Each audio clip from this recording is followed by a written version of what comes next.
He will. No one's supposed to get hurt. This is for your protection.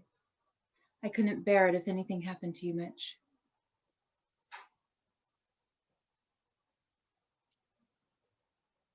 We have each other. Do we really need the money? I grew up in the Dust Bowl, clawed my way out of poverty. I'm not sliding back. Must be tough for you, Ruby. Ditching all this. I'm not ditching it all.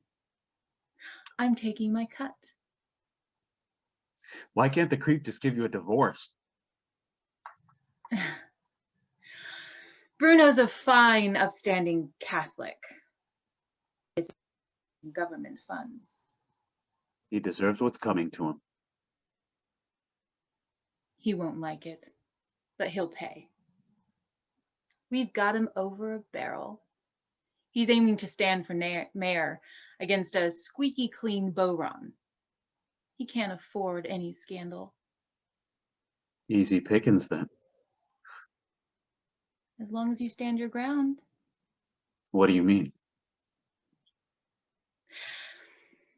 He can be quite manipulative.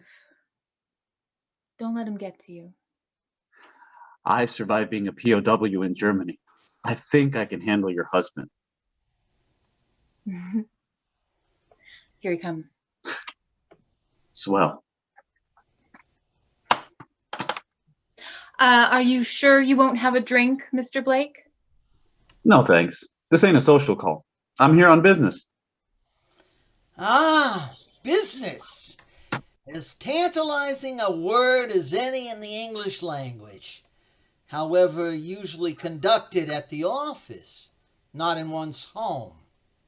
Personal business. How intriguing. Bruno Fratelli, at your service. Let me tempt you with a fine Sicilian wine. Huh. We'll leave you to it. Miss Harris, would you care to see my roses? Later, my dear. I require Miss Harris for a moment. Well, I thought Mr. Blake wanted to speak to you in private. That's the ticket. A man in my position has no secrets from his secretary. Miss Harris is privy to all my affairs. Really? How many are there? The boss means his business affairs. Oh, what a shame. I was hoping you might spare me the expense of a private detective. How blessed I am. Jealousy is the hallmark of a devoted wife. Devoted to her self-preservation. Goodbye, Mr. Blake. Ignore my husband's mention of Sicilian wine. He has absolutely no connection to the mafia. Even they have standards. Shall we begin? Pen at the ready, Miss Harris. I was kind of expecting a confidential chat, you know, man on man. I'm a Treasury official, a prime target for would-be extortionists, blackmailers, and the like. Of course, I wouldn't dream of accusing such a gentleman as yourself, Mr. Blake, but you must excuse my fastidious paranoia. Proceed. You needn't hesitate. Miss Harris is a whiz at dictation. Fire away, soldier. She's impeccably accurate. Okay, wise guy. Let's play it your way. I'm after a donation. For which particular charity? Returned servicemen. A worthy cause.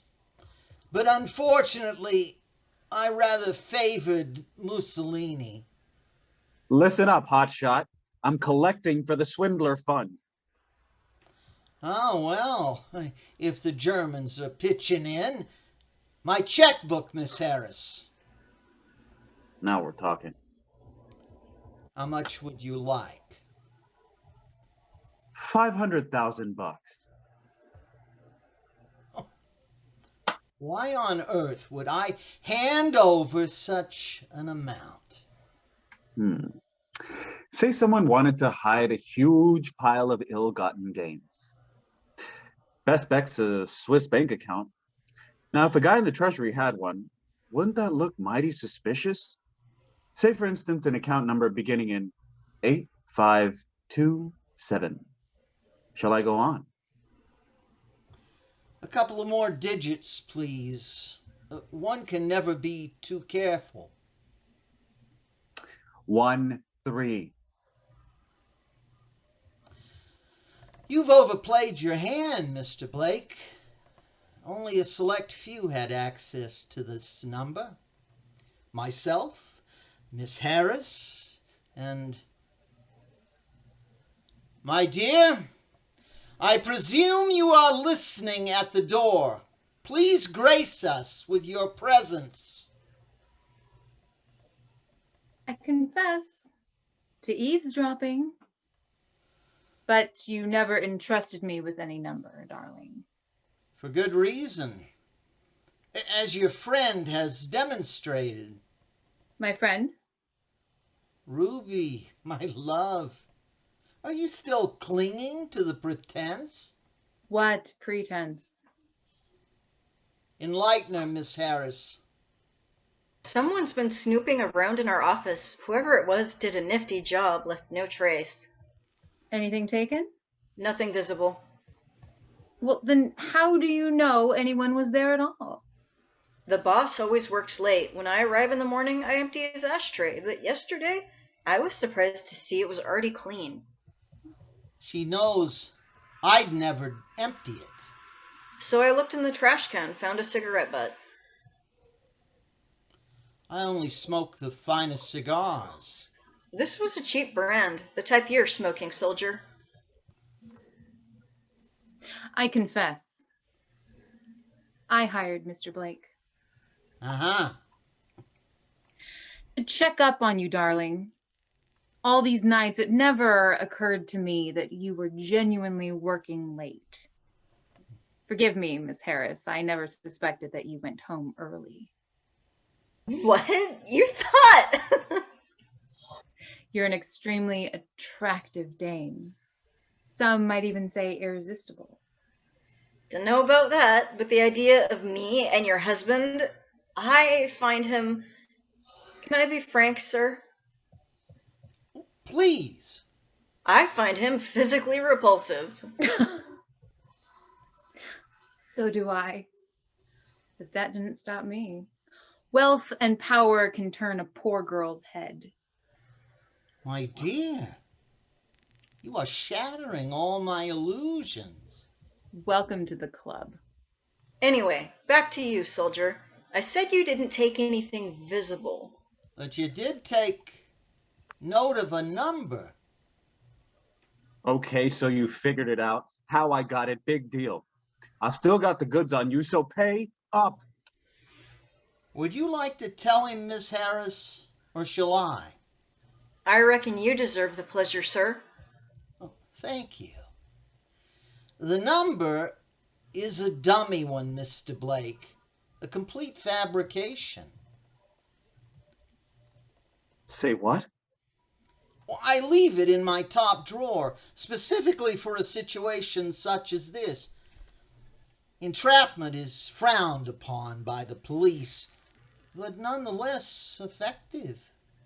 Bravo, darling. You're so clever. Ruby, the game is up for the pair of you. Well, I fail to see what any of this has to do with me. Attempted blackmail is a serious offense. Mrs. Fratelli ain't involved. I cooked up the plan by myself. Call the cops. I'll turn myself in. You dumb schmuck! You're gonna let her hang you out to dry? I acted alone. All come now. Admit it. You've been sleeping with my wife. Nope. Never. I swear it. I acted alone. Unbelievable. He's telling the truth, darling. Hot damn, you're a piece of work. You reel him in and you don't even put out. Didn't you never met a broad with class? So, she merely promised to sleep with you. Get lost. My dear Ruby, I take my hat off to you. Tough break, soldier. You must have had it real bad. You don't earn my pity, Mr. Blake. You imagined she was actually going to run off with you? You? A pathetic cripple? Bruno. Hang on. I recognize that. That's my gun. She gave you my gun? What sort of two-bit crook are you? You don't even bring your own weapon? You have to borrow one? From your victim?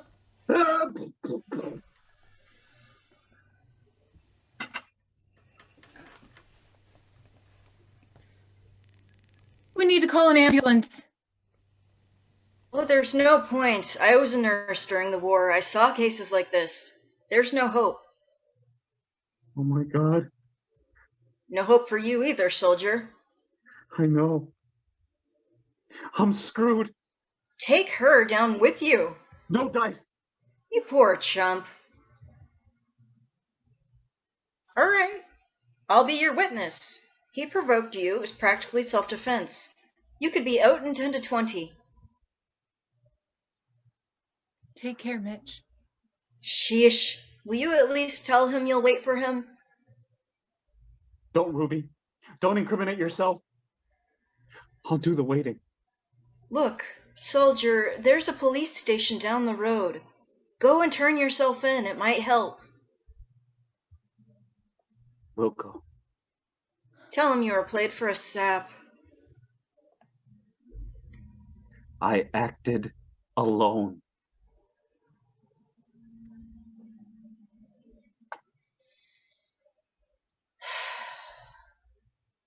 Man, that was tricky. Did you have to keep goading him to squeal on me? Sorry, doll. I had to make sure he wouldn't.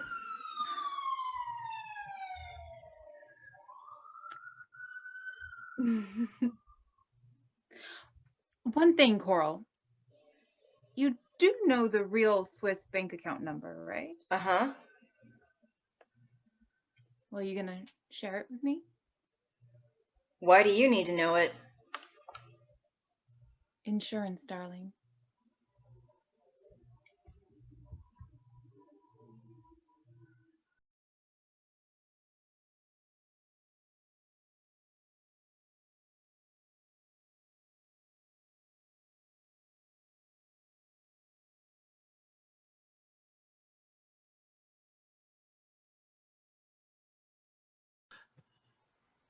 Act 2.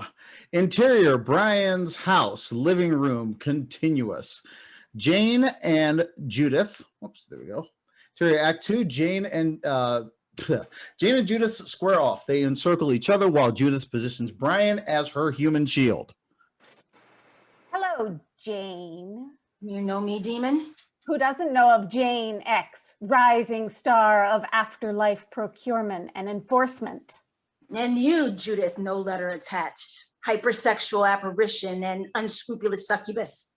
Your reputation precedes you. And your impudence precedes yours. Ah, fancy words. New dictionary much? Thesaurus, actually. I wanted to ensure that I had the perfect lexicon ready for the moment when I rid you of your life force. Peachy. Thank you. Nevertheless, Demon, it's time for you to release the ninny hammer that is my former husband and get yourself back to the underworld. Oh, I don't think so, afterlife procurement person. It's been an eternity since I've had the pleasure of exterminating one of Malcolm's rookies. I want to ensure you'll have had an audience capable of expressing your agony to my posthumous paramour. Your paramour. Lovers, You and Malcolm are. lovers, soulmates, immorata. Every action I take is done in honor of our perennial love affair, including the moment upcoming when I sever your neck from your spine. I must admit, Judith, you got a lot of use out of that thesaurus. Now admit that since Malcolm didn't tell you about us, you obviously don't enjoy his complete trust. Jane is taken aback. Jane, I'm dying here. Yeah, how about you not rush me and show a little gratitude that your demon-slaying ex-wife is about to save you from becoming victim to a murderous, reprobate, sloppy seconds poltergeist? Yeah, well, how about you remember that the only reason why I'm with a murdery, sloppy seconds, repro word, whatever, is because you're an unhinged, unbridled control freak. Take it back, Brian. Make me, Jane. I'm not sure what's happening here. How about I just kill you both? Yeah, what's happening is that Brian doesn't know how to control himself during stressful situations. Oh, you want control, Jane? Huh? Well, keep exhibiting the same dominance that forced me out of our marriage. Jackass. Harpy. Both of you die! Jane emits a sonic wave. It knocks Brian free and slams Judith into the wall. Judith bursts into flames and breaks free. Jane summons nightsticks. All right, Spooky, let's rumba. Jane and Judith punch, kick, and throw each other across the room, destroying everything in the process. Jane gets the upper hand and pins Judith to the floor. Oh, you're a feisty one, you are. And this is just the warm-up. I can't wait until the main event. Yes, save it, Creeptionary. You're going back to the underworld. Am I? Judith's eyes glow. The room quakes. Walls crack. Photos, clocks, and shelves fall. Jane doesn't notice. Jane? Yeah, unless you're apologizing for your turd-like behavior, shut it. Plaster, nails, and rebar shoot across the room. Jane! What? Debris falls. Brian pushes Jane clear. The room collapses. Exterior, Brian's house continuous. Jane and Brian emerge from the rubble. Jane looks around. Judith is nowhere in sight. I'm alive. Oh, thank heavens. Oh, quit it, Brian. This is your fault. My fault? I saved you. She got away. All you did was sabotage my efforts to stifle that sonorous sycophant. English. Speak English. Jesus, Brian. Look it up in your demon girlfriend's dictionary. Jane pulls out cell phone. The screen is cracked. Jane pounds upon it in frustration. You're the reason why I can't have nice things. That's Jane opens a portal. She exits. Yeah, well, I will look it up. And she owns a thesaurus. The door falls to the ground. Debris hits Brian's head. Interior, Malcolm's personal void. Malcolm works at his desk. Jane portals in. She paces. Stupid Brian. Stupid boss. Stupid. Jane, where's the demon? Why don't you trust me? Why wouldn't I trust you? Well, then explain to me why you didn't share critical details about Judith being your long-term afterlife booty call. Jane collides with an invisible wall. It surrounds Malcolm and blocks her entry. She tries but fails to find a way in. Really? Let me in. Nope. Jane pounds upon the wall with the fury of an angry toddler. Her fists move so quickly they blur. Malcolm remains unfazed. I can do this all day, Malcolm. I can do this all millennia, Jane. Listen, you dried up cherub. I will. Malcolm waves his hand. His office disappears. Oh, come on. Stop being a putz. Jane touches about the void. She finds a door, takes a deep breath, and knocks gently. It's open. Jane enters, sits in a chair, and glares at Malcolm. Judith is a stalker who's been obsessed with me since the day I took her into custody. Each time she escapes, she goes on a humping and killing spree, believing that doing so will garner my affection. How long has she been doing this? The humping or the killing? The stalking, Malcolm.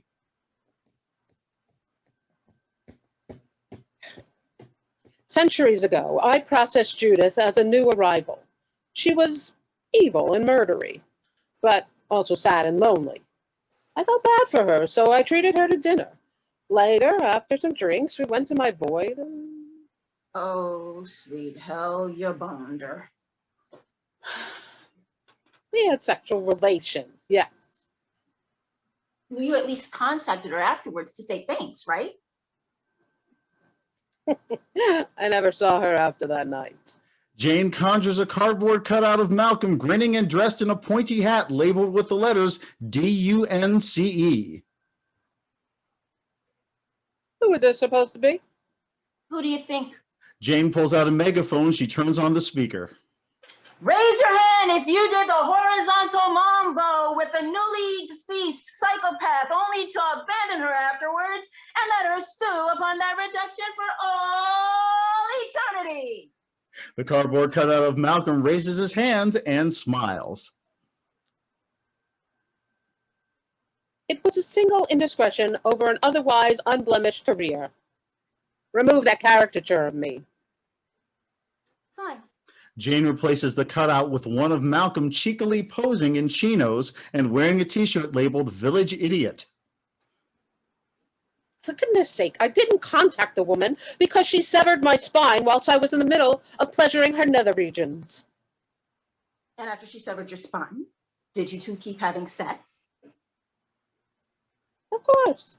Jane changes the t-shirt to Idiot Seeking Village. You can't blame one person forever because of a singular mistake. Well, Judith does. Fair enough. But you're not as mad at me for my actions as you are at yourself for not putting her down. Hey, I was ready for that demon. Oh, if that were the case, you'd be handing me a mason jar full of Judith, wouldn't you? Oh, that's not fair. I got blindsided today because you decided not to tell me the whole truth about Judith.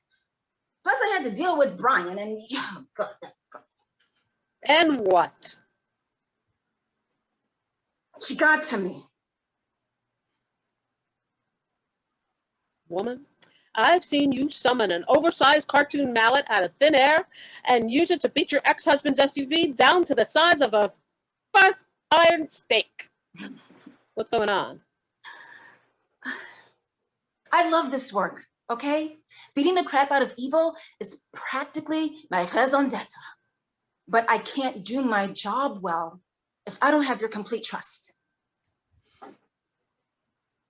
Jane, I wasn't being honest with you because the situation with Judith is embarrassing. But trust me when I say that I believe in your ability to take her down. But Judith said that if you trusted me, that Judith says things to get in your head because she's afraid she can't beat you in a fist fight. Don't let her in. Maybe put that PhD of yours to work. Find what she wants and leverage it against her. Hey, an academic degree isn't necessary for me to punch Judith in the face. And apparently, that degree can't keep you from jumping back into a fight before you're ready. What's that supposed to mean?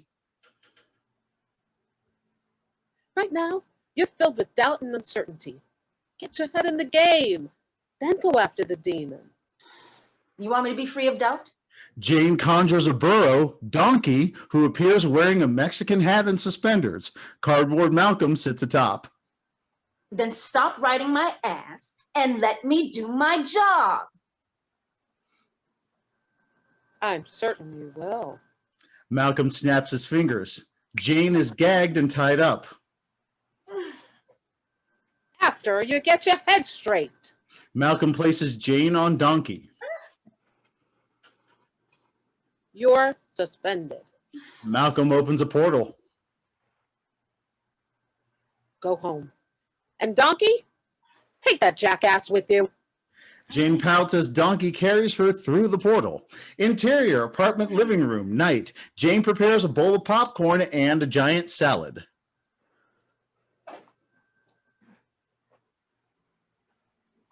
Why are you mad at Mr. Malcolm? Because he's a big doo-doo head. Was he bad?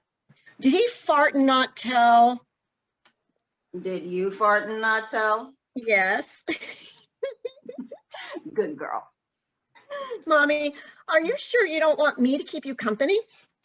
Oh, no, sweetie. Go to Grandma's and have fun. I already have guests. Jane kisses Gertrude and opens a portal.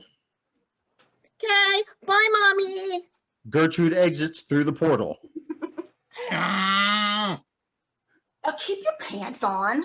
Jane walks over to the couch and joins her guest, Donkey. She places the bowl of greens in front of him. And seriously, keep your pants on. I just cleaned that couch. The doorbell rings. Jane gets up and heads to the door. Fine, we'll watch Shrek. Again. What's the matter with you? Boom! A gigantic explosion throws Jane across the room. She staggers to recover. Judith emerges from the destruction. Hello, Jane. Judith.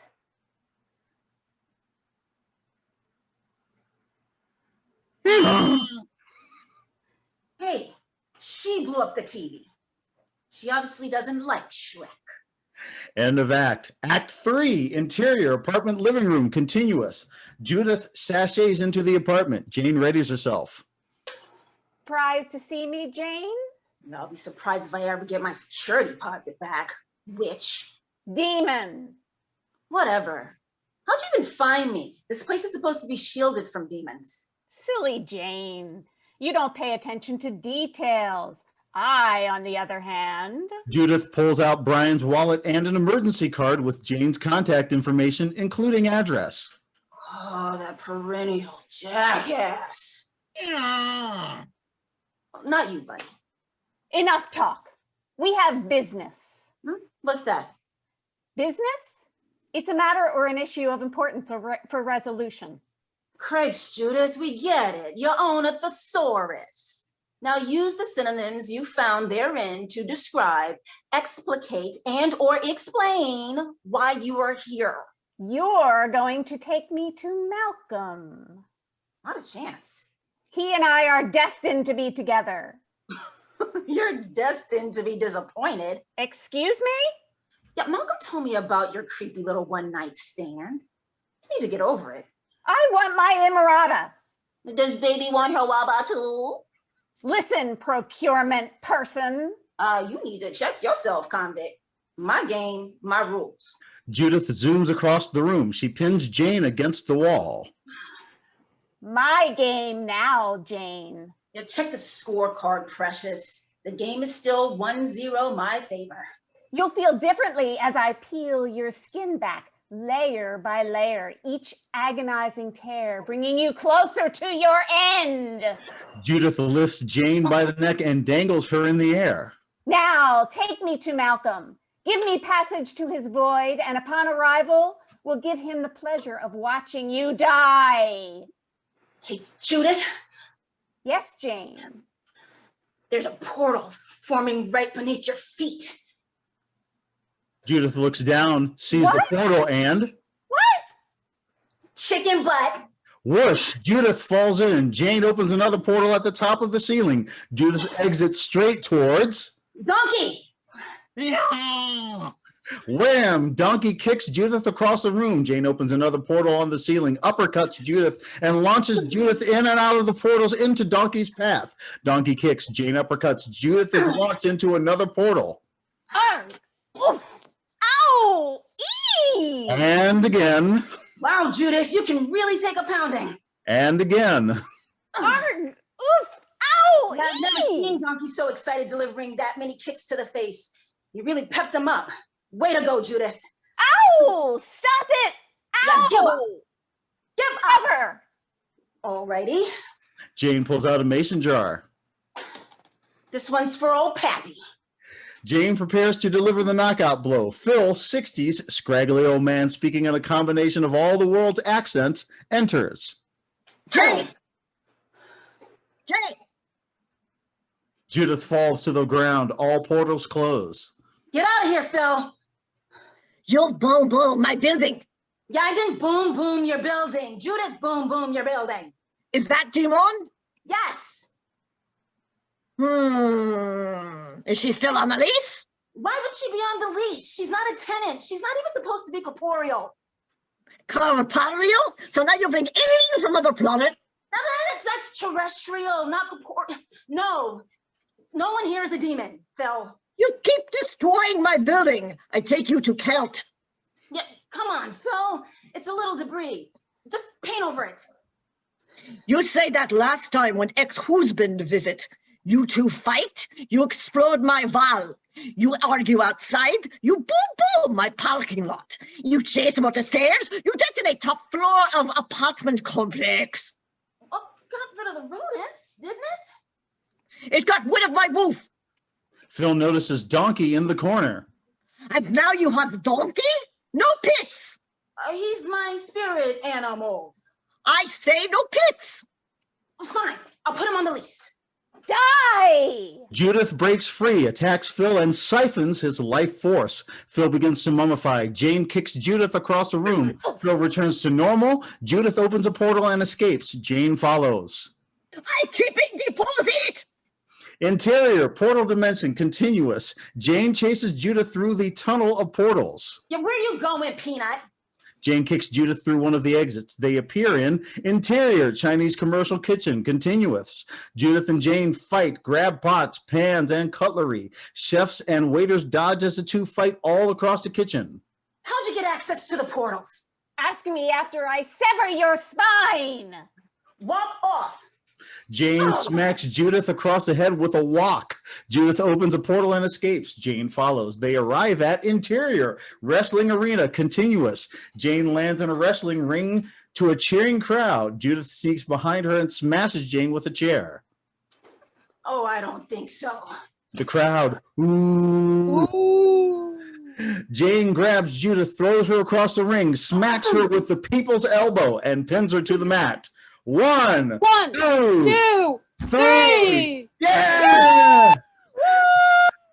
The crowd goes wild. Jane accepts her accolades. Judith escapes through a portal. Jane follows Judith to interior, grade school auditorium, dodgeball court, continuous. Jane lands in on the dodgeball court. Judith conjures clones who whip red balls at Jane at lightning speed. Seriously, Judith? Give me what I want. Give me a break. Jane enlarges her mouth, inhales all the balls, and machine guns them at the Judith clones, eliminating each one of them with kill shots to the head. No! What's the matter, Judith? Out of everyone I know, I was sure you'd appreciate a plethora of balls to the face. Judith retreats through a portal. Jane follows her to interior, goat yoga studio day. Jane lands in a yoga class. Judith wields her power to transform the students into goat people. Using your powers to make goat people, Judith, that's a bad idea. Goat people attack. Jane headbutts them all into submission. Oh, spare me. I can keep this up forever, and you can't keep this up forever. Wasn't planning to. A pentagram forms beneath Jane's feet. Chains shoot out from the floor and clasp her limbs. Wait, what? Chicken butt. Jane sinks into the floor. Crap.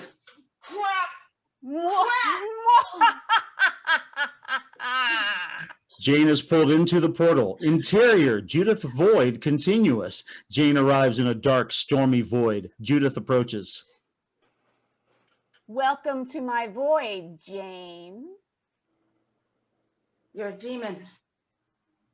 Demons aren't supposed to have voids. True. And you're a human. Humans aren't supposed to have powers. Also true. You lured me here. That's right. Big mistake. For you. 6 geriatric Meemaws sporting biker gear, chains, and brass knuckles appear. They bulk, intimidate, and antagonize. You wanted to know how I got access to the portals? This is how. My ladies. They always have my back. So what, Judith? You're going to use this collection of geriatric bloodcots and crips conscripted straight out of Compton assisted living to escape? Oh no, Jane. I've got something else in mind. The Meemaws transform to bloodthirsty demons. Oh, They surround Jane. well, no need to rush, creepies. I've got all the time in the world to hand out ass whoopings to all y'all. The Meemaws attack. Jane tries to dodge, but she's slower than usual and weighed down by chains. Jane gets kicked in the gut and crashes into the wall. Jane checks. She's bleeding. What the hell? Jane is hit again. She tumbles across a void. Jane stands and staggers, dumbfounded. Powers are gone. My void, my rules. The demons advance. Maybe I'm gonna hand out a few fewer ass whoopings today than I thought.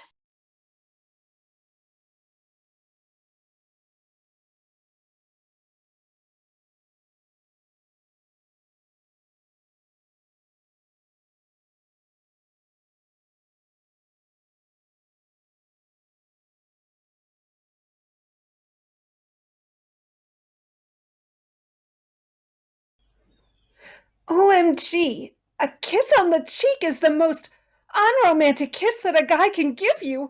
Oh no. It definitely means that you're in the Megan grabs her chest. friend zone. Megan looks away from the phone, visibly upset. All right, come on, Megs. This isn't going to be a kiss on the cheek. This time, it's going to be on the lips. That's if he shows up. Well, he better show up. I've always shown up for him. But then my asking for a real kiss for my birthday gift might scare him away. Oh, stupid, stupid, stupid, Megs. Why did I ask for that? Of all the things. Jewelry, flowers, shoes. No, I asked for a kiss. Oh, well, you asked because you wanted it more than anything. I do. I really do. OMG. What if I suck at kissing? Okay, practice, practice. If he does show up and he does give me the kiss, then it has to be so good that he wants another and another and... What have I done? Megan looks at her phone again and makes a fist with her other hand. Okay, so my lips need to go here? She moves her lips to her hand, mimicking what she sees on the phone. Wait, close my eyes? Well, how am I going to find his lips with my eyes closed, much less see this diagram to know if I'm doing it right? Stupid kissing app. Place your top lip. She experiments with different positions and suddenly freezes when a knock at the door is heard. Okay, come on, Megs. It's just 2 lips. How hard can it be? Megan opens the door and hugs Eddie. Eddie! It's you! You're really here! Of course. You didn't think I'd miss your birthday, did you? Why, I didn't know. How could you not know? Have I missed it since we met? Well, no, but it's only been a year, so... And besides, I never asked you for a gift like this. Jeez. Can I get in the door before you mention the gift? Sorry. Get in here. I don't know where my manners are. Eddie enters and looks around the motel room. This place brings back a few memories. The place we first met. Can you believe this very same room was available this year? Must be the universe. Must be something.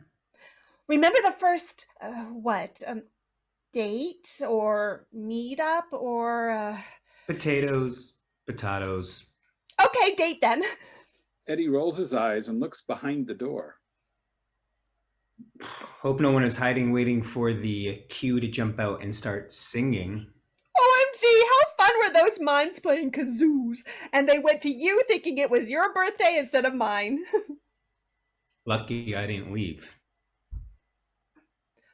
Leave? Really? Did you even consider it? Not seriously. At least not for more than a few seconds. Eddie pulls his jacket off and Megan sighs, relieved. Yes, that was my relief cue when we first met. Once you pulled off your jacket, I knew you were going to stay. Maybe I better put my jacket back on. Confuse you a little. No way. Your year is up, mister. You've missed the window of opportunity to leave me. A whole year. Time sure flies. Yep. 365 good mornings I've texted you, and 365 nighty nights you've texted back. Oh, minus the nights you fell asleep before you texted, of course. A man's gotta have his sleep. Especially when delivering birthday presents. Eddie reaches in his pocket for a card and wrapped gift.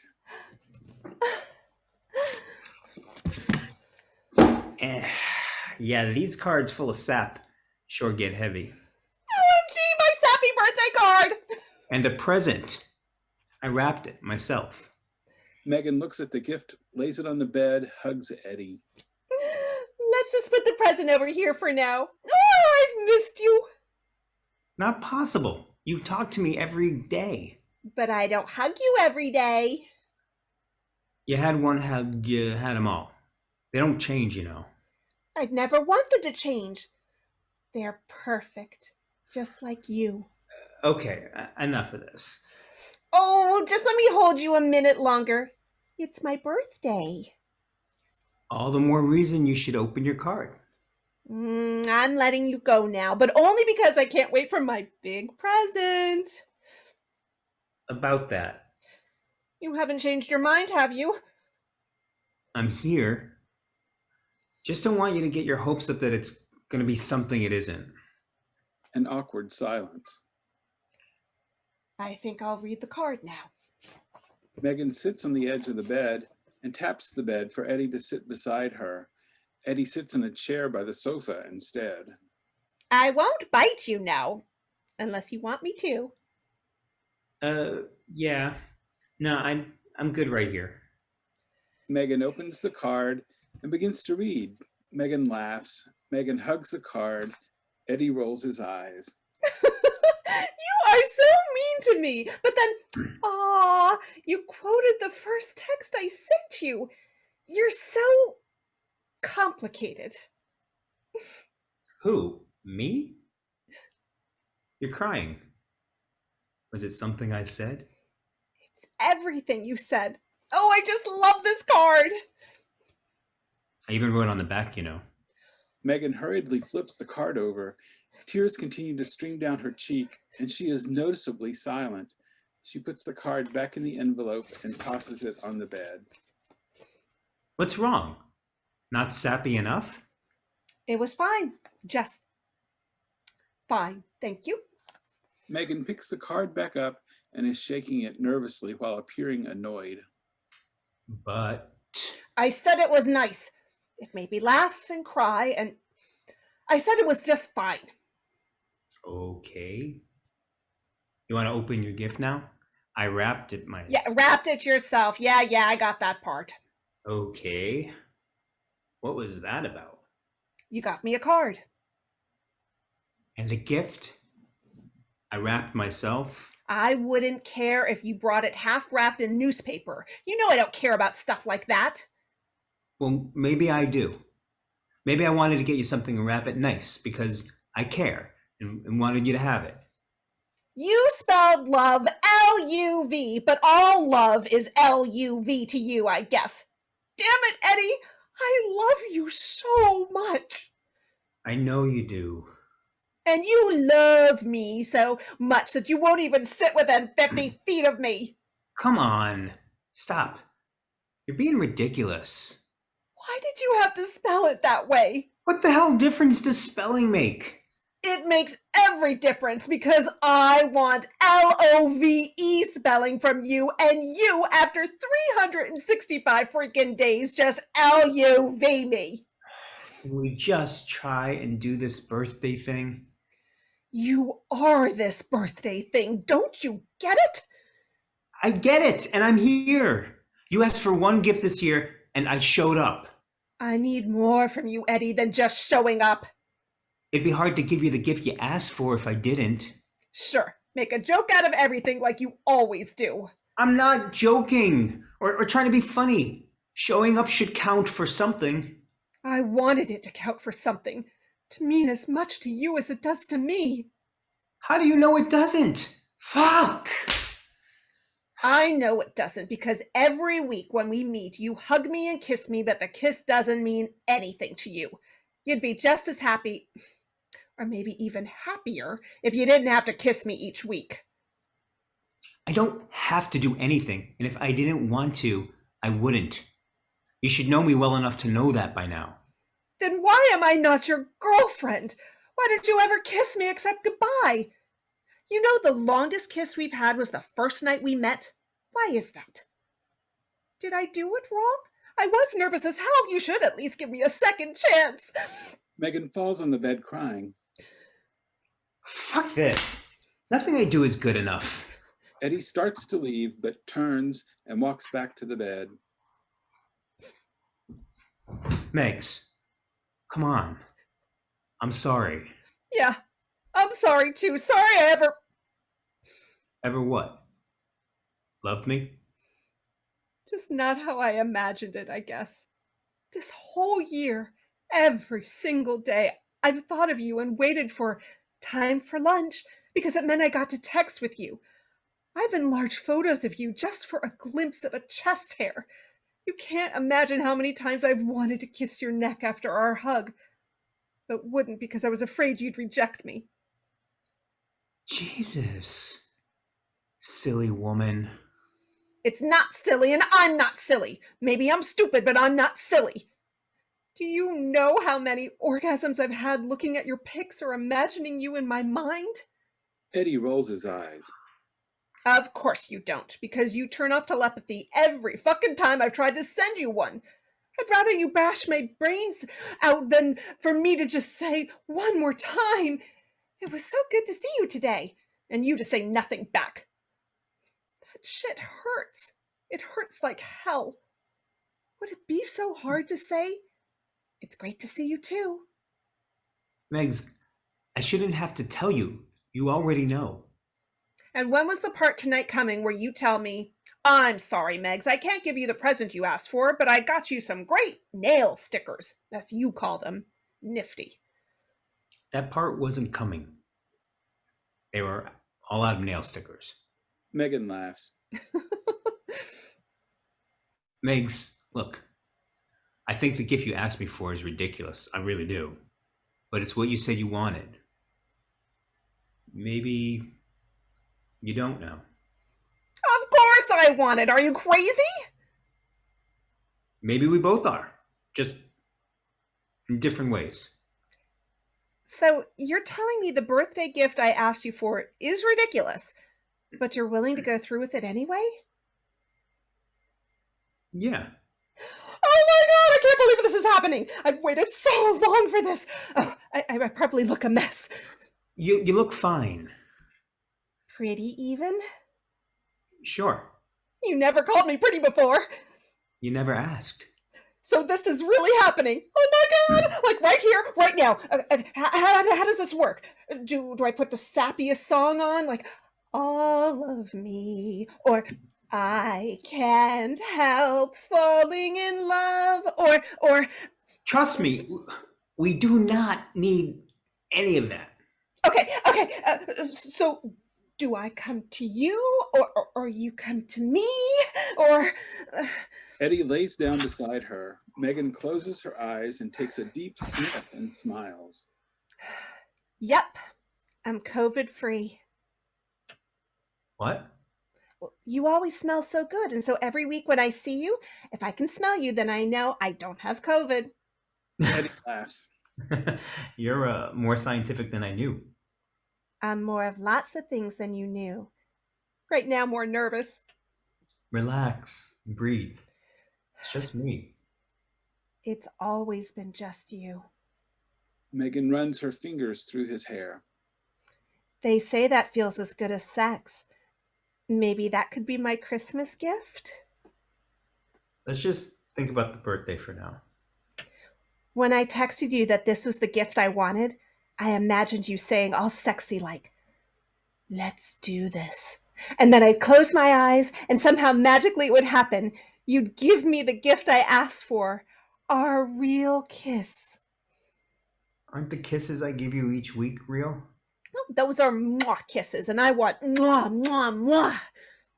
Megan mocks kissing her hand like in the kissing app. Okay. I've been practicing, you know. Practicing? I want this to be perfect. It's just a birthday gift kiss. What's the big deal? It's a big deal to me. It's a kiss, our real kiss. Megs, if I wanted to give you that type of kiss, you'd know it by now because I'd have done it by now. You wouldn't have to ask for it for a birthday gift. Megan starts to cry again. Way to make me feel stupid. Megs, come on. No, Eddie, you come on. I have feelings too, you know, and yeah, I'm stupid. Not for wanting the real kiss, but from wanting it from you. Megs. She continues to cry. Eddie wipes away a tear and caresses her cheek with his hand. Let's do this. Eddie whispers in a softer, sensuous tone. Their lips touch. The lamp flickers and the kiss is broken by laughter from both of them. Was it good for you? Happy birthday. I love you, Eddie. Love you too, ish. He hand gestures a so-so and then a big smile at her. The flickering light goes out and comes back on to show Eddie laying in bed alone, kissing his hand.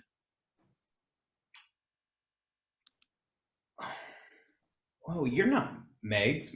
Megs? He continues to look around. He rubs his eyes. He looks under the cover and to the other side of the bed. That was a heck of a dream. Sure. Wake me up when it's starting to get good. Crazy. Like I'd wrap a present myself. Eddie rolls his eyes and shakes his head. Dreams. Eddie rolls his eyes, turns over, and goes back to sleep. The end.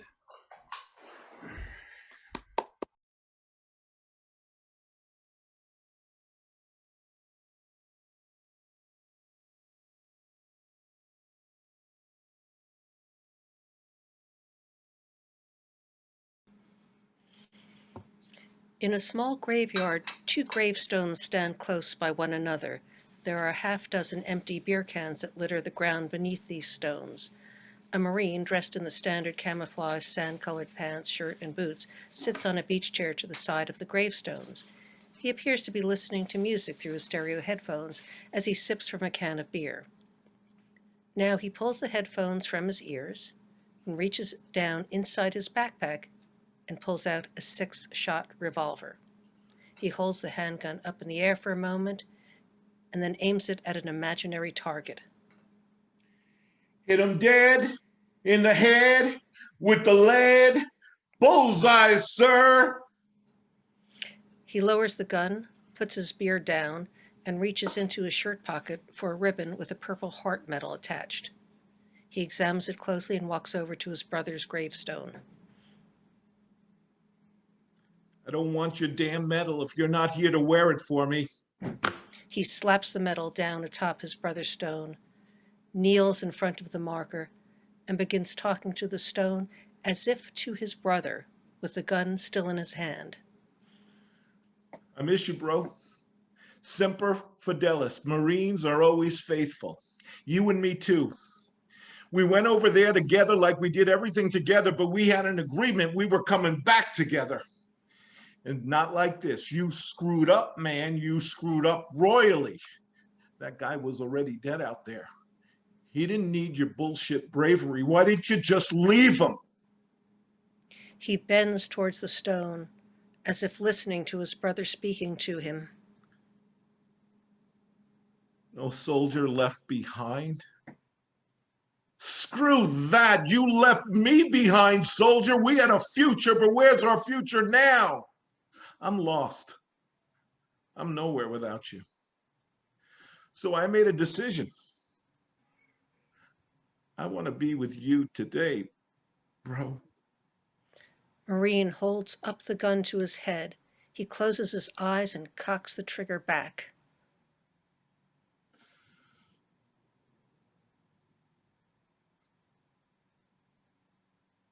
Okay, she's muted.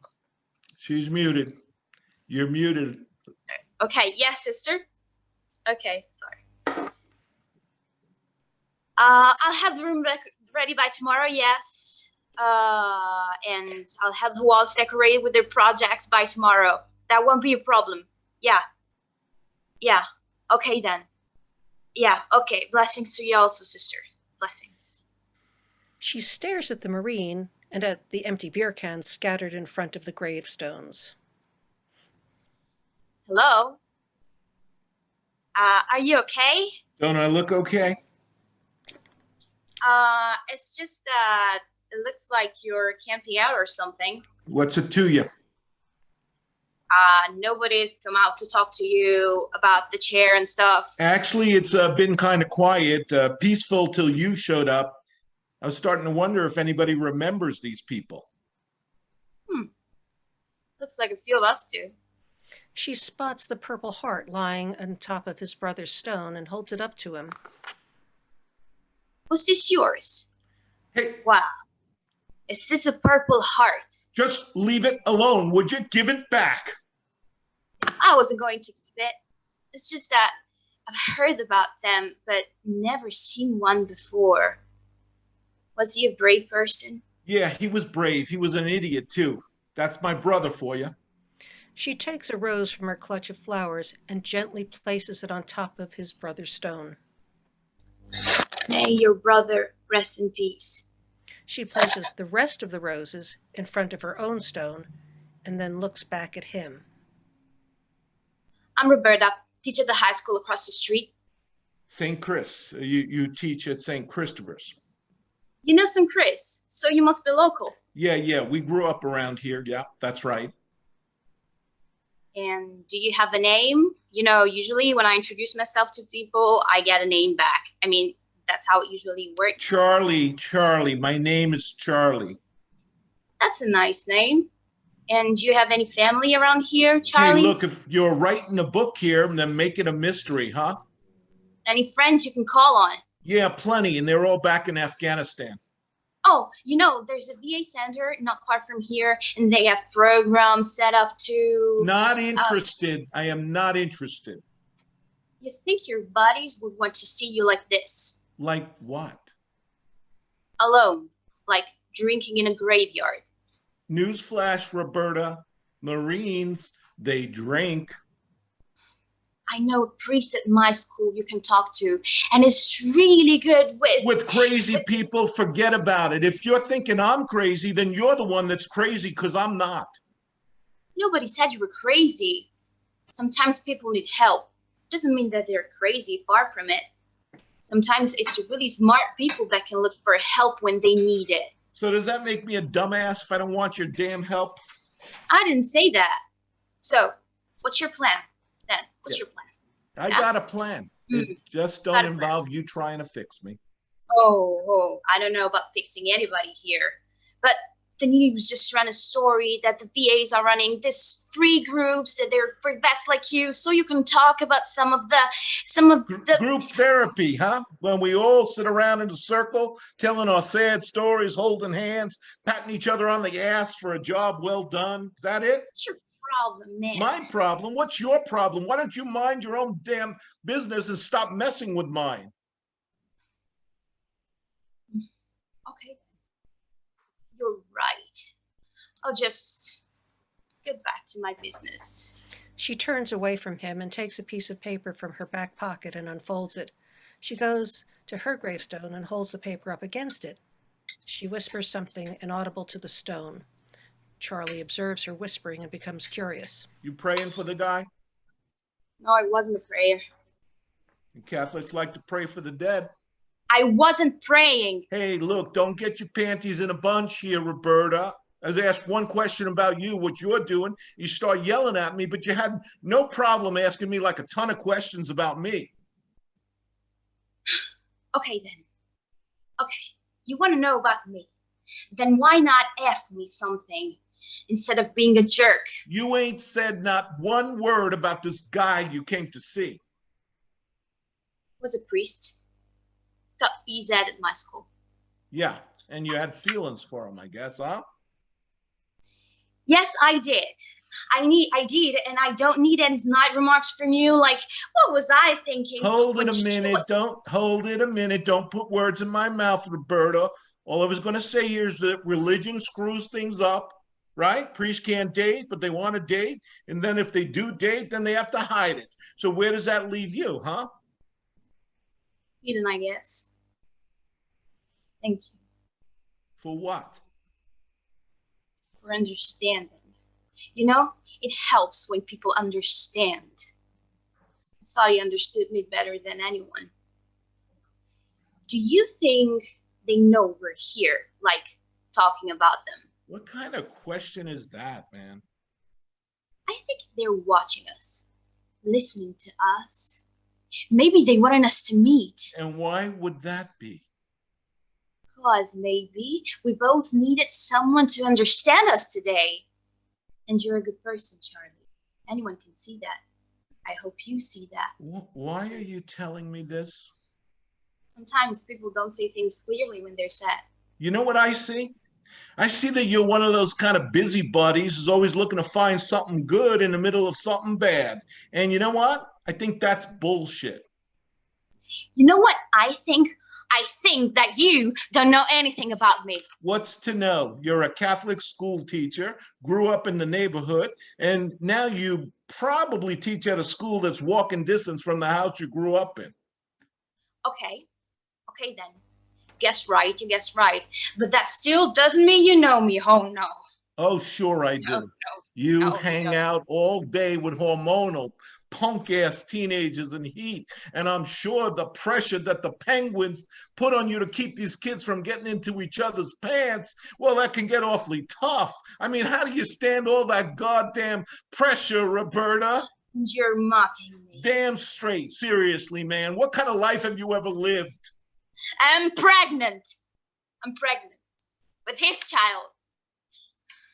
Here. It's my sonogram. It's my sonogram. I wanted to show him what our baby looks like. Some damn priest, huh? It was our first time. The only time we did it. So, what were the chances I'd get pregnant? But then I was 2 months late with my period when I went to him and told him I was scared. Yeah, well, I'm sure he felt just as scared as you were. Oh, he said he didn't believe me. And that made me angry. So I told him I wanted a real relationship and not just a one-night stand. Yeah, well, I'm sure that went over really big with your priest, huh? Thought he loved me. And there was a chance we could try and be a couple.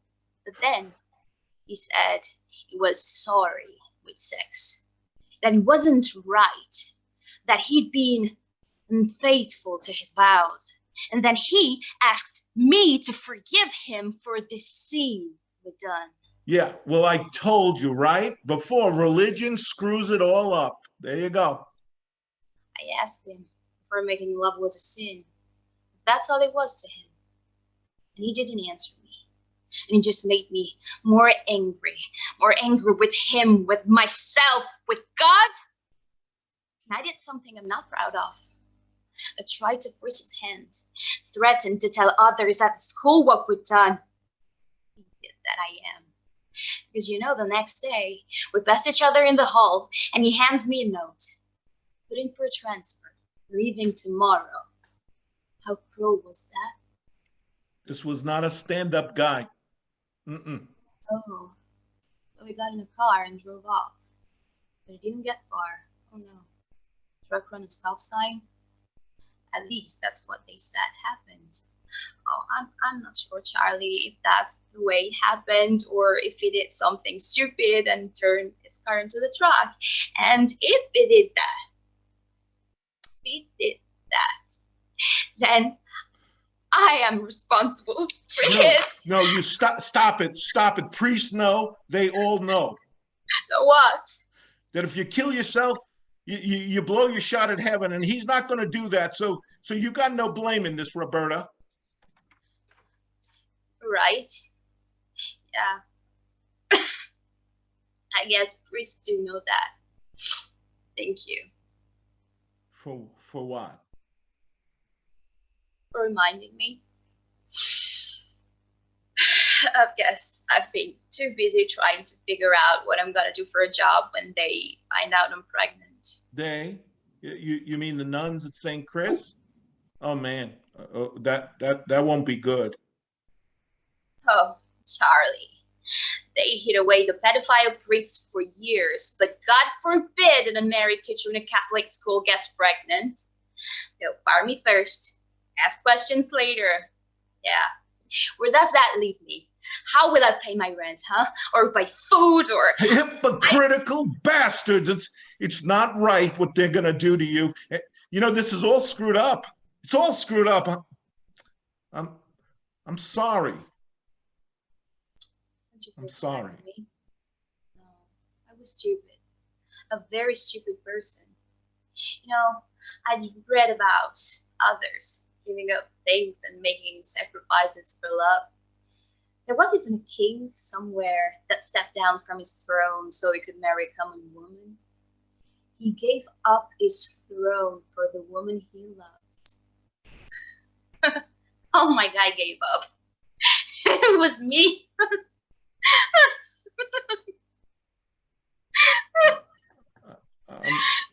I'm really sorry.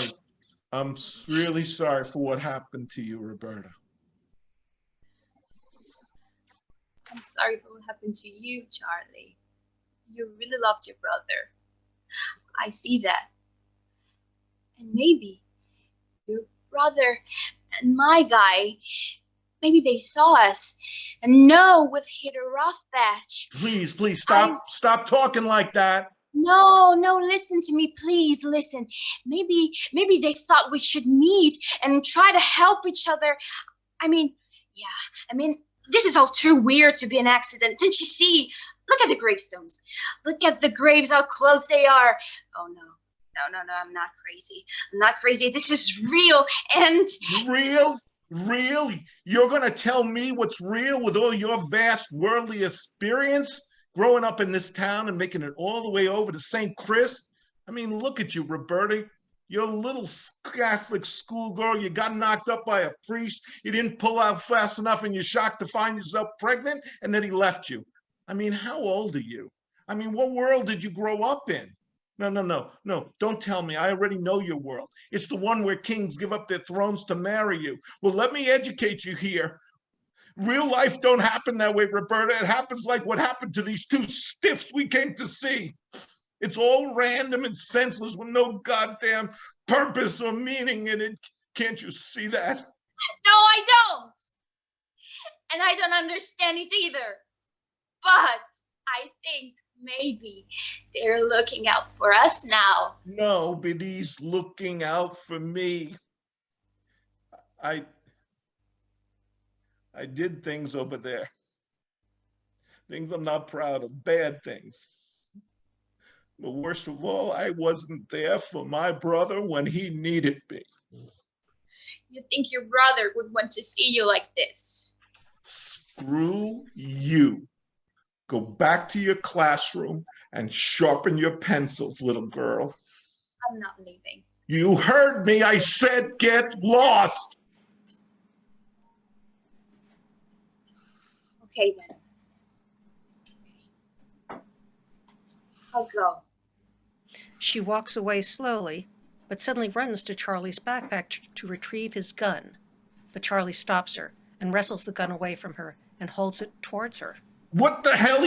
You knew I had this? I heard everything you said before I got here. And now, what are we going to do about it? We're not going to do nothing. Now you get the hell out of here. If your brother could see you now, what would he say, huh? Shut the hell up about my brother! He'd tell you to give me the gun. He wants you to make a different choice. He wants you to rest, but not like you were planning. I want you gone. And what if I stay? Are you going to shoot me too? Is that what you want? You want me to shoot you? A murder-suicide in a graveyard.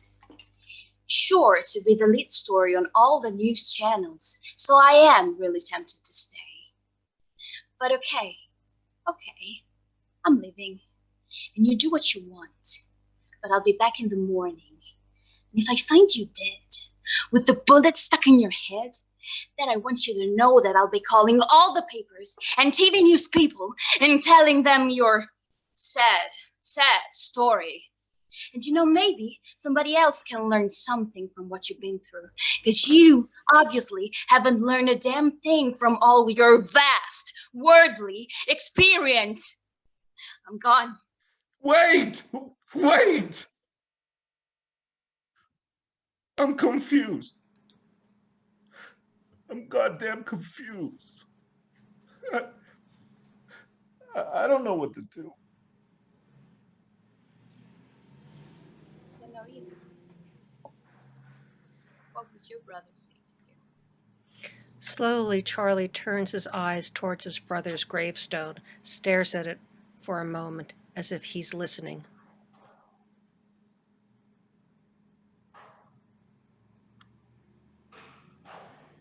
He says I shouldn't let you leave here without me. That's what he said. He's a wise man. Want a minute? Yeah, I do. Can I have the gun?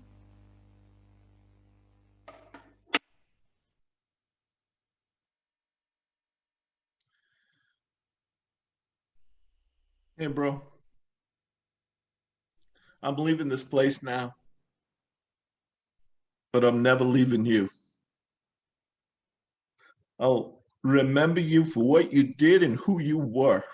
Always looking out for me and for the next guy. And I'm going to take you with me. Everywhere I go, I'm going to take you with me. Always faithful. Loyal to the end. He stands and crosses to Roberta, puts an arm around her shoulder, and she puts an arm around his waist. Together, they begin to exit as we slowly fade lights. End of scene.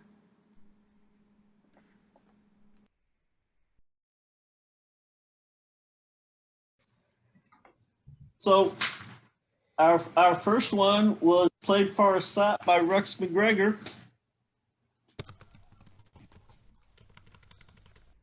Rex, you want to say anything about the performance? I'd just be interested to hear any feedback. Any feedback for Rex? Is Rishi still here? No, Rishi and Zev and Jules just now have had to leave early, I'm afraid. Oh, okay. But Paul's still here, and Stephanie had to leave too, right? Zev had to leave also. Yeah. Ah. So the twist at the end was that the two women were in on it, and the one pretending to be a cop was her strategy was to sound like she's really pushing him to turn her in to make sure that he wouldn't turn her in. Yes. That's an interesting twist. And it didn't. I really like that you chose to do like a kind of film noir-y kind of mystery. We don't see that a lot. So that was really fun. And it didn't seem like the two women fully trusted each other at the end. No honor among thieves. I actually was wondering about the ending because of only Coral, the character of Coral, had the digits to the Swiss bank account, And if they were in it together, I was wondering why the other woman would kind of leave herself vulnerable like that. I know the closing line is something to the effect of, so you're going to give me the digits now because that's insurance that we're doing this together. But to me, it's like she left herself very vulnerable by letting, you know, why does she have the digits and the wife doesn't have the digits? I know that she's the secretary and close to the boss there, the husband, but she left herself wide open for Coral to take the digits and run to Switzerland, I guess. So that part was a little clunky for me, is what I'm saying. Yeah, I think the idea was that Ruby basically trusts Coral, but Coral has every reason not to trust Ruby. You kind of garbled out at the end there. You want to what you just said? I was just saying that the secretary basically trusts the wife, but the wife doesn't. I mean, the wife does trust the secretary that you know, she believes in the relationship, but the secretary has every reason not to trust the wife at the end. Yeah. Yeah, I think if I was that secretary, I would have given the wife the digits at any point until after everything was done anyway for their own insurance, because it doesn't seem like the wife was someone you could trust. Absolutely. That's the idea of the twist at the end, that who is really being played for the set?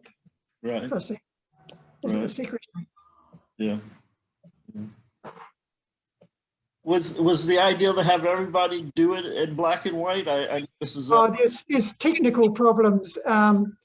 Paul, for example, couldn't get it up on his computer, and Rishi had to use his phone, and filters don't work there. So that was the idea. Actually, I thought, Stephen, if you'd like me to edit the whole show, I've got experience with Filmora. I could do that, and I could apply a black and white filter to the show, to that section. If you'd like me to do that, I can just take the color out. Yeah, that would be another good way too, if you can. Yes, if you've got sure, that'd be great. Can Just I make it interrupt for just 1 second? Just 1 second, Jane. I think whatever you're doing on your screen, it might be interfering with sound, because it looks like when you move your fingers and there's like a sound. Oh, I thought that was Rex moving back and forth. Did she say Jane? Is she saying me? Yeah, because when you, I just noticed, because I was just looking, and I noticed when you do certain, like when you swipe your fingers back and forth, I'd hear that sound, and I was wondering if it might have been. Gotcha. Well, I was responding to a message, but I'm finished now, so hopefully it will. Oh, cool. I wasn't sure if it was that. I was just, because I was kind of watching for a while, like when she does that, do I hear the sound? It was like, yeah, I think it might be doing that. Yeah. Yeah. Okay, Hopefully cool. it won't happen again. Okay. Oh, no problem. Okay. All right. Sorry, guys. No problem. Okay. So Rex, do you like that genre? Yeah, actually, I do like the genre. I'm not really into crime, but I do like those 40s film noir, you know, like Double Indemnity, that sort of show. I think is wonderful. Just the style. And the cinematography was so wonderful. You know, the black and white actually enhanced it. So it was done in black and white because of film in color was very expensive in those days, and they only did that for the big budget movies. But it just created a whole look, particularly with the deep shadows that they had. And I think it's wonderful. Sure. Yeah. Rex, I know that you have a lot of plays that have been produced, even pre-pandemic. Things getting stagings. Is this one that's been done before, or was this brand new for our group today? Yeah, it actually was originally written for a film noir festival in Los Angeles, but this is the first time it's actually been performed in Los Angeles. But it has been performed in Dubai and in somewhere in Florida. They did a performance in a garage. Nice. Dubai. Hey, Rex, I just want to say, if you ever want to fly me to Dubai to be in that play again, if they need an encore and you don't have like your full cast, I'm willing to go. Rex, when you have a second, will you email me that script so I can see about possibly producing it out here? Oh, that'd be great. Thank you. Yes. So if it wasn't clear, it is actually set in Los Angeles. Yeah. Yes, you said that. Yeah, yeah. I got it. Thank you. That'd be awesome. Is everybody here for Jane of the Underworld? Can I just say one thing? One more thing to Rex. When the theaters open back up, there's a fella from Actors Workout Studio. Stephen, you might know his name or recall his name, but he does every year. He does a noir series at the Actors Workout Studio on a yearly basis, and only uses noir type plays. Stephen, do you recall the fella's name? Who that is? I have to go back and look at some email because I remember submitting a play to him. Right. I was just looking through my phone just to see if I could find his name again, but I certainly will eventually find his name, but I don't want to keep looking at my phone while we're talking.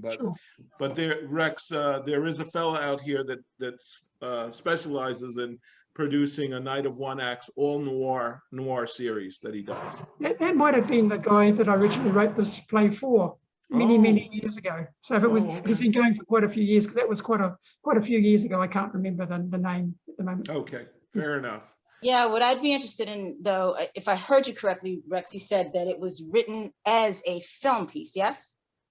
Not a stage piece? It was written as a stage piece in a film noir style, but it could be done as a film. So what I would want to do, if you're open to it, is work with you and see if we can adapt it for the screen, because I would want to do it as a short. Awesome. Sure, that'd be great. Thank you, Sean. Absolutely. It definitely seemed like it wouldn't be that difficult to do it as film. Nope, not at all. One of the directions is, I think Paul, when he dies, he dies in a spreading pool of blood. So there are some directions in there that we couldn't do through Zoom. Sure. Yeah. Which is going to be my question there for Jane of the Underworld, because there's certainly a lot of action in there. Yeah. Zoom not the best venue for that, but you guys did a great job. Thank you. That was fun. We hope imaginations will take over where technology fails us. Yes. Yeah. And you need the budget, Keith, for like a Marvel style budget, I think, for all those action scenes. Well, this would be a typical television show budget. So like those are things for, I think, in the olden days, it was between 3 to 7 million an episode. I would imagine that something like this would fit within that same kind of, could fit within that same kind of range. But typically, shows like The Flash and such and the that kind of here are running at even higher budgets. Keith, would you consider doing that as a feature? I have considered it. I've already rewritten it. First, it started as a half hour, then as an hour, and now I've been considering doing it as a feature. I want to write something else first before I come back to that and go that step. Features are by far the hardest thing for me to write. For some reason, cranking out series are no problem, but features, make my hair stand up. Maybe you could do it as a short. Maybe you could do it as a short. Do the film circuit, do the festival circuit, and get people interested in producing it as a TV show. Mm-hmm. Hey, weren't you thinking of this one that it's an animated? No, this one's a live action. Okay. Yeah.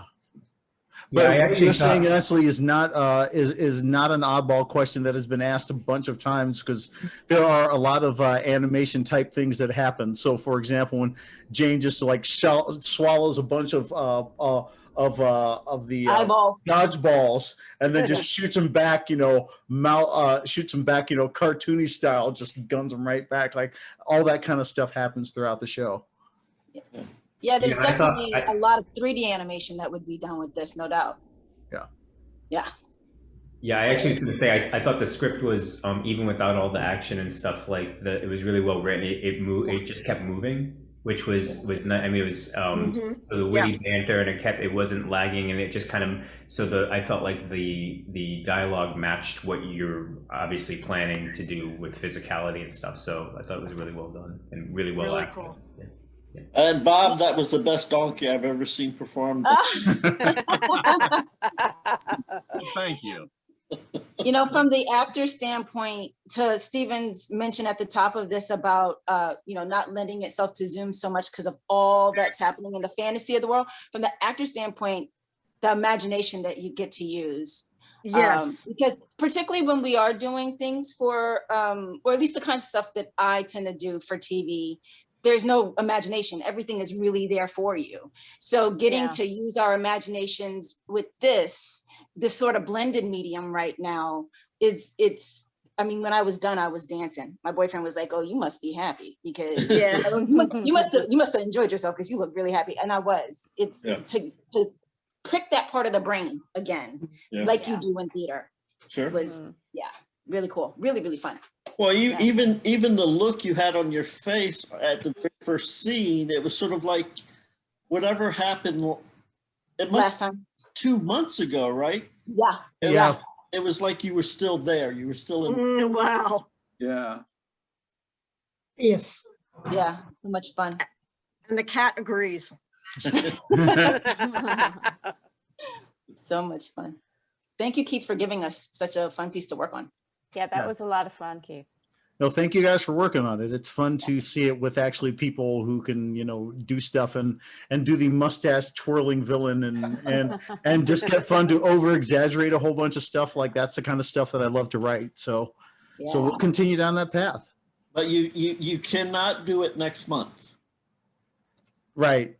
Because Sean's got to be doing Real Housewives.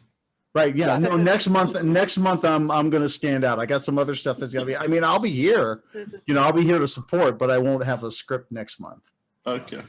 I have a new wig for Real Housewives too. You're going to love it. Oh, it's a very Real Housewifey kind of wig. So great. From Atlanta or? I think either. She could be like, I mean, that overprivileged lady wig. Yeah, I was thinking that it would be funny if my character had a different wig every episode. Right. You know that she's that kind of diva. Yes. You guys, I have to cut out now. I wanted to say something really quick. I'm just so grateful to be here doing this with you guys. I was in the hospital about almost a month ago now with a total surprise shock thing. I had a UTI that I never knew that I even had before it spread to my bloodstream, and I was in the beginning stages of sepsis and had to go to the hospital, which is just like freaky because I never even knew I had it, and then I was hospitalized with it. And anyway, so it just, and I felt like I was never going to feel better again because I felt so horrible. And I'm already well enough doing this with you guys, and I'm just so grateful.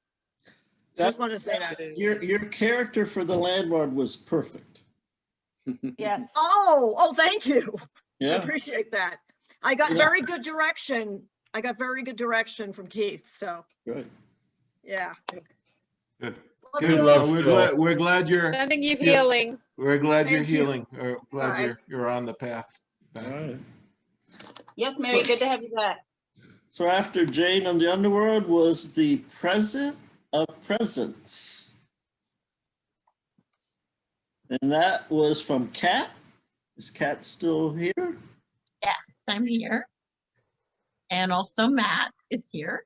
Okay. Yeah. How did you feel about the performance? I loved the way it was cast. I think they were perfect for those parts. Yeah. So I think the universe came through there. Yeah, I really like Louise's character. I was trying to remember an actress from, you know, like the old black and white movies that you reminded me of, but for the sake of me, I can't come up with the name. And Mark just seemed so callous in the beginning. It was like, and then you were so had so much energy and emotion, and it was like you're dealing with someone who's not returning that emotion, and it was great. Yeah, it was such a fun script to do. Kat and Matt did such a nice job with these characters. They had a lot of dimensions to them, so it was a real pleasure to play them. Here's some matching news articles. Okay. And your cat liked it. Not approved. How about for you, Mark? Yeah, I enjoyed it. I got to direct it also, so that was a fun thing for me to do. Kind of digging into those characters and just like you said, the mismatch between the two characters, but what Louise's character is trying to get out of Eddie that Eddie doesn't want to give, and then of course the kind of reveal at the end there. So I really appreciate that the Cat and Matt. I don't know if they rhyme on purpose, but that they let us do this. So it was a lot of fun to do it, and yeah. So I think it was great. Was the 45 minutes the one and only time you guys rehearsed, or did you? No. We rehearsed. Was it twice before? I think once before, but we did two run-throughs, and then so we had rehearsed before, had taken some notes. Yeah. And Tim actually also, his pacing with the narration actually really helped. Yeah, so I found that very helpful, and so yes. Tim did a great job. It was it was a great experience, and I think it was. I told Louise, I think that Louise could have played that almost overly comically, where it would, but you were spot on, right? Like you were coming from a real place, and I did feel a little bit like an asshole, but I'm an actor, so it was like right in my sweet spot. Yeah. That's hilarious. Yeah, I don't really see Eddie so bad. You just feel bad. I just see him as like not able to communicate in the same way that she does. Like they're very opposite, but he shows up. I don't think that he doesn't love her. I think he does. I think he just comes across, because he doesn't communicate in the way she needs, that it makes him come across as more of a jerk than he actually is. I'd like to think that. Well, and he's working it out, right? I mean, that's the whole point at the end, right? He has to, because he's a little bit disconnected from what he feels. That's kind of right. So he has to almost be unconscious to kind of work it out to actually get to that point. That's and I think that is sort of his narrative. Yeah. So was he present? Eventually, right? Well, he showed. He showed up, so.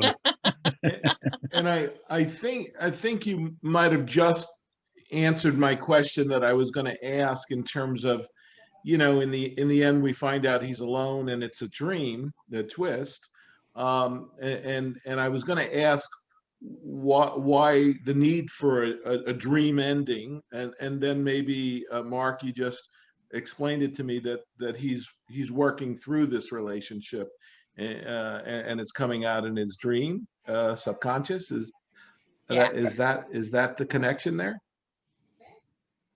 Yeah, I think we were looking for a way to end the play, and that was one of the ideas that we had. It ended a little bit differently in the original version, but we went with the dream in the end. So in the original version, Louise takes out the birthday gift and her character, and then bangs me over the head, and I die from a concussion.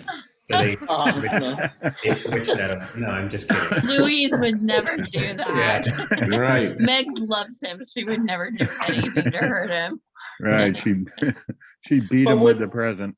when he does wake up, he's kind of looking for her though. So he may be having a dream, but it's a real relationship that he's in. Yeah. Like you said, he's trying to He's working it out. Yeah. I'm wondering would you consider maybe he has an action where the audience knows that he's going to contact the woman and say what it is that he needs to say to her. Like even just Not having her say call- it, but kind of like, imply even it. just having her call her. Yeah. No way. And just say, I've got something to tell you, or there's something I want to say, and then just cut it. Well, and I don't know because I don't, and Kat, I think, I don't want to, you wrote this with Matt, but so I'm not sure. And I think you said when you introduced it, it was part of a larger, Yeah. right? Okay. I almost imagined that he would get together and Meg is the complete opposite of what you just saw. That like, she's actually not, she's not into him. Right? And she's cold. She's like a CEO, right? Some high powered, right? With mega heels who's like, I told you to stop stalking me. Like I almost pictured the complete all in his head. You know, I'm just talking from experience, hypothetically. But yeah. It's something like that. That's a good idea. That's pretty funny. Yeah. So, Kat and Tim, have you collaborated on other pieces? Oh yeah. So,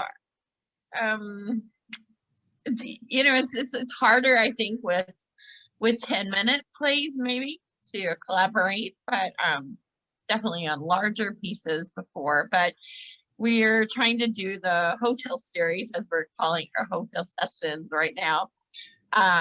So these are all 10-minute plays that can be performed, you know, standalone, or they could be a collective night of, you know, 10-minute plays based in a hotel.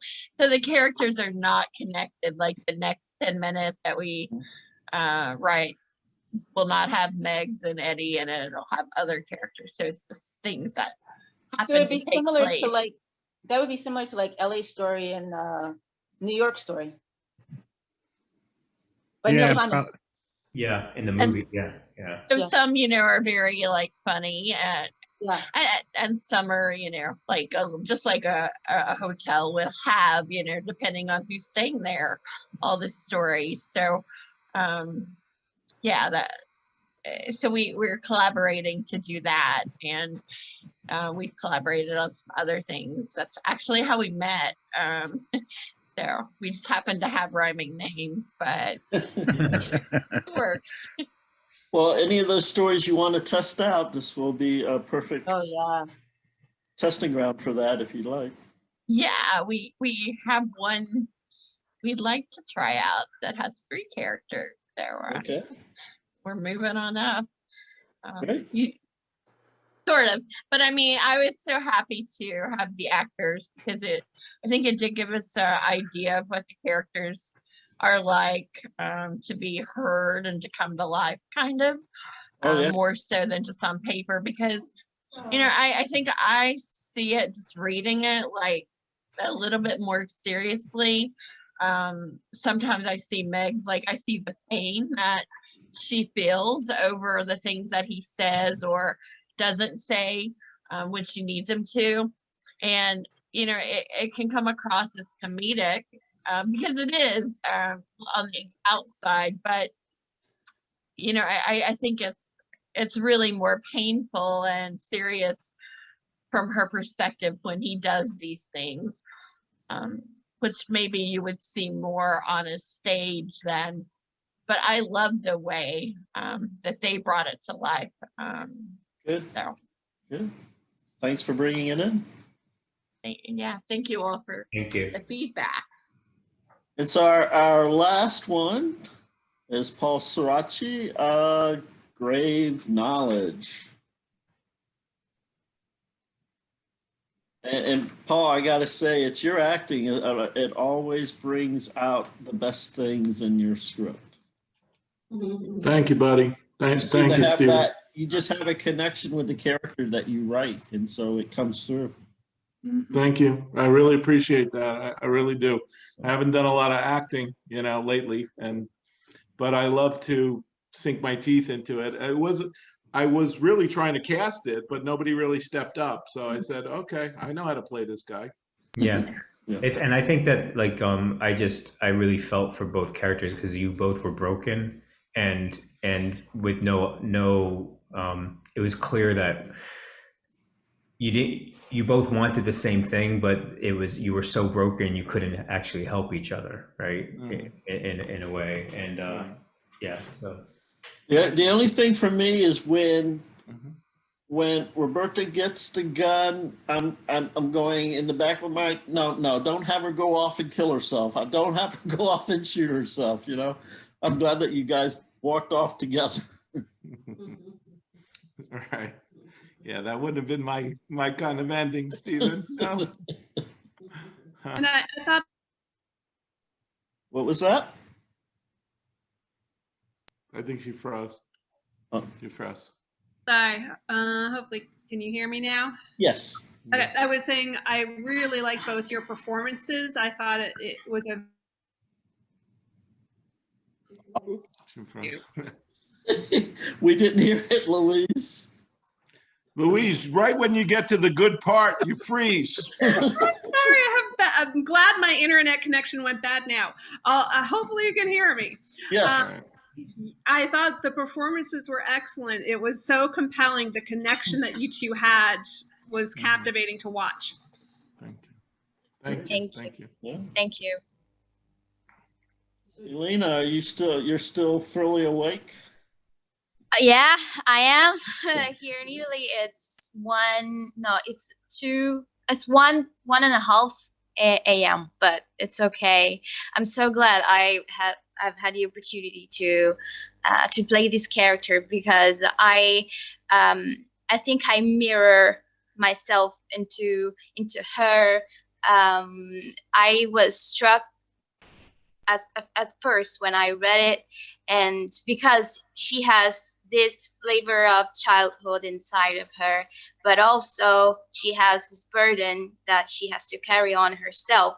So she's compelled to become conscious and to become awake to life, that life is not like she imagined, like all fables and kings, but she also I love the fact that she never loses hope, and I think that's what pulls Charlie to give her his hand, and maybe they will get married. I hope so. Yeah, I am. Yeah. You're rooting for him. I like that, Elena. I like that. Yeah, you walk off. Yeah, we leave that as a question mark, right? But I lived all the script, like it's also like a story where they are actually, it's a process about getting in love with each other, and maybe they know, maybe they don't know at this point, but also I lived it like that. Yeah. Yeah. So how does a California writer meet an actress from Italy? Only through your website and through your group. She read the script that I posted. And said Great. she'd like to play it. Yeah. Great. And Elena, I would like to thank you very much. You've been very gracious. We do these rehearsals. We did a couple of rehearsals this week, and I work till like 7, 8 o'clock at night. So we do a 9, 10 o'clock at night, and she's waking up at 6 o'clock in the morning there in Italy to rehearse with us. She did that once, a couple of times. But I love to play. It's for the sake of the play when you love something. But also for me, it has been the chance to prove me and test me, because I have not a proper acting training, because actually I come from a filmmaking MFA. So I did directing, editing, screenwriting in my school, and I have a BA in philosophy. So it was also, I started myself when I finished the academy and I graduated. I started myself acting, and so it was for me a great way to prove myself and see if I can do it.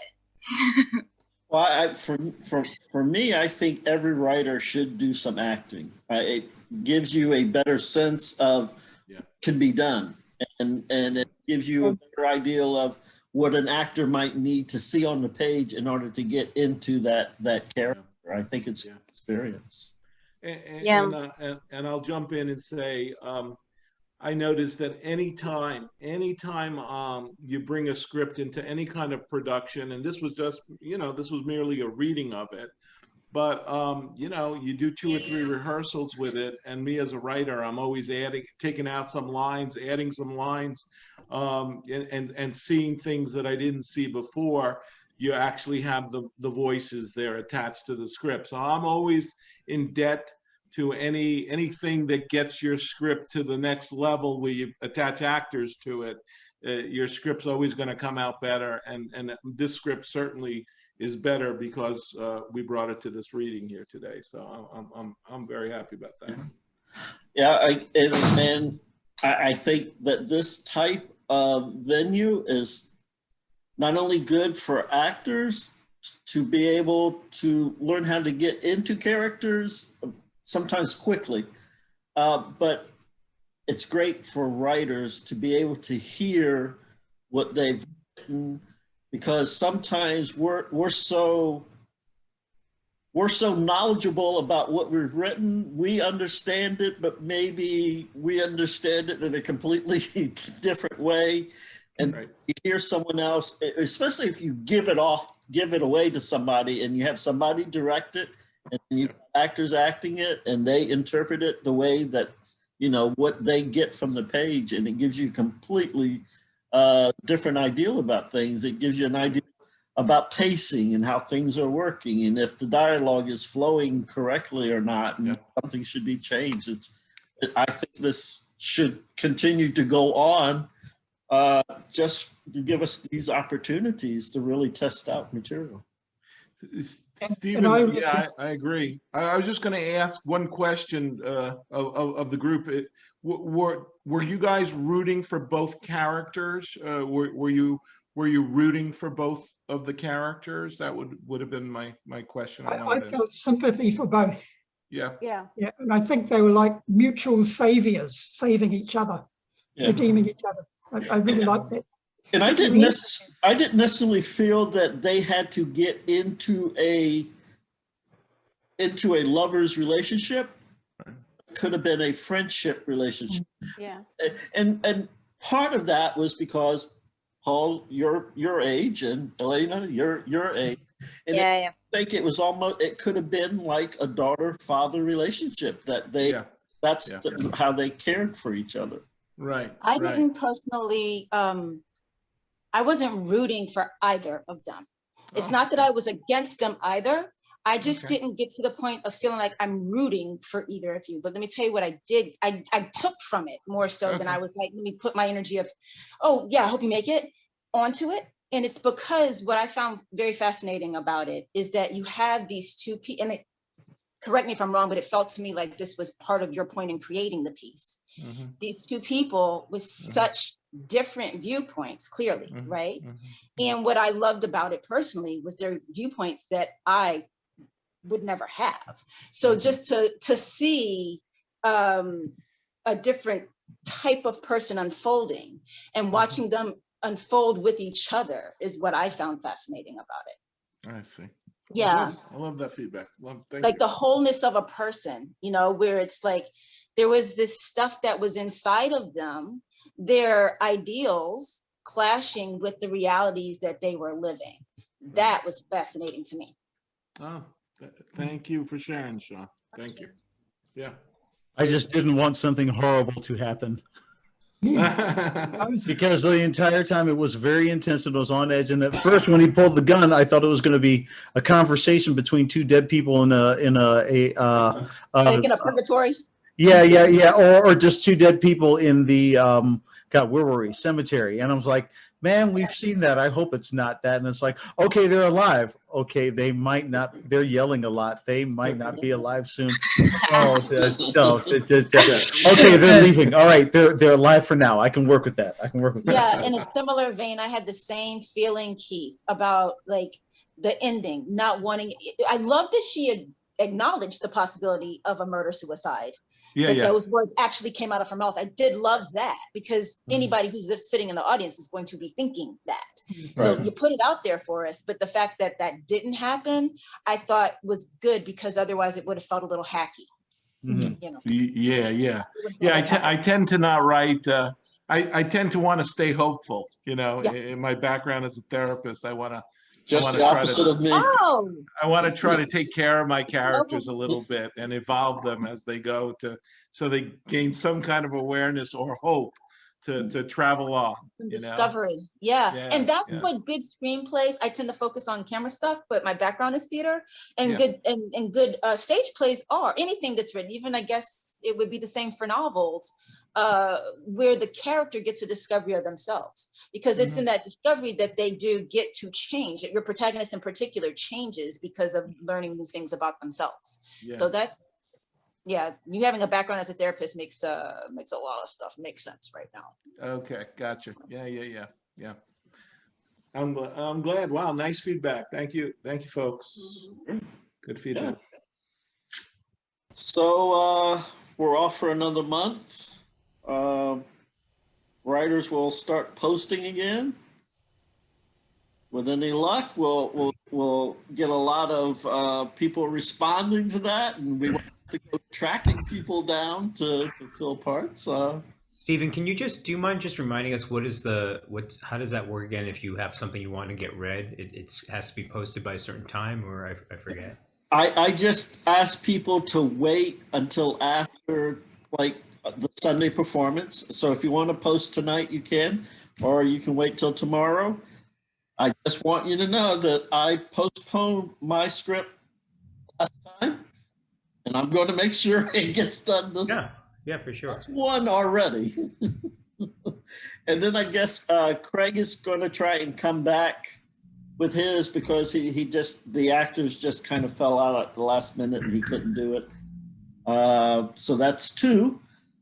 And Jeff has posted already. What's that? Jeff Dunn has posted already. Oh. He does that every Sunday. Okay. So Mark, if you've got something, all you have to do is post the title and the parts that you need filled, and whether or not you need a narrator or a director. Okay. All right. Sounds good. Gotta go. All right. No, I'm just okay. Yeah. Gotta go and post. And everyone needs to be really proactive, because there were some people who wanted to do parts, and they would say, well, let them know I want to do a part. And I would say, no, you have to contact them and let them know you want to do it. And that's right. If someone says, yeah, I want to do it, try and get back to them as soon as possible, because they might get they might get picked by somebody else. Mm-hmm. Just let you know, Jules Hoover and Sean are already taken. You're taken. We will be When is the housewiving next it. reading? What's that? When is the next reading? Whatever the 4th Sunday is, let's find out. Sunday of June. Trying to pull it up, but my thing is really slow. My computer is The 27th of June, Got it. same time. Yeah. Are we going to get you back, Elena? Oh yeah, Okay. sure. Are you go? Do you have any thing that you would want to submit as writing? No, because it's really weird, because I decided I finished my graduate, and I understood that I don't want to be a writer nor a director. I want to be an actress, because I also sing, and so as an actress. Okay. Well, the nice thing about this, it's recorded. I take maybe about a week. I try to get it back within a week, and with credits, so you'll have something to show. Thank you. Awesome. Very good. Well, great. This was my first time presenting and performing, so it was very nice to be a part of a very warm group and a positive group. So I just wanted to say that. And I know you've got a lot of writing you can present. Thank you. Yeah, I have some other stuff I can run by you guys for sure. And Tim, are you going to be submitting any writing? You're muted. You're muted. Muted. Yeah, I have a piece, but if other people need to go first before that, then I can wait till the next month, possibly. We do 5, right, Stephen? Yeah, I try not to go over 5. I think that might be a little bit too much to go over 5. And we try to keep it to 10-minute pieces. I know we went a little long on a couple pieces today, but then we were short on pieces because 2 people Didn't so make it worked out. Yeah. So Tim, if you want to Tim, if you submit put yours something, up right now, then if you put yours up right now in the your call for actors in the group right now, you should probably be able to snag some people, because it sounds like Stephen said right now he's only got 2 committed scripts. Is that right, Stephen? yeah, Craig's and mine. And yours, yeah. Okay. But and Jeff. yeah, well, Jeff's posted, but he hasn't got. I don't think he's got any actors committed to it yet. But so. And Jeff, right? All right. We'll be battling it out. And if anybody knows of any other actors, tell them about the group. Oh, okay. Stephen, you mentioned your group to the AWS folks, I guess, right? I've posted there a couple of times. Yeah. Okay. Fair enough. Amazon Web Services? Artists work at the studio in North Hollywood. All right, you guys, I'm going to say Which goodbye. I'm still a writer in residence even though I'm in Connecticut. Yeah, thanks I really appreciate you put this together. That's wonderful. Yeah. You and the other fella, Henry, right? Henry, yeah. And Henry hasn't been involved since we set it up. Oh, boy. Oh, man. But he's been busy acting. So. Okay. All right, take it easy, everybody. Okay. Well, Elena, you and I will Bye. talk a little bit later tonight or tomorrow. We'll talk some more. Elena. Okay. Okay. Sleep sometime. Yes. Absolutely. Get some rest. Bye to y'all. Bye.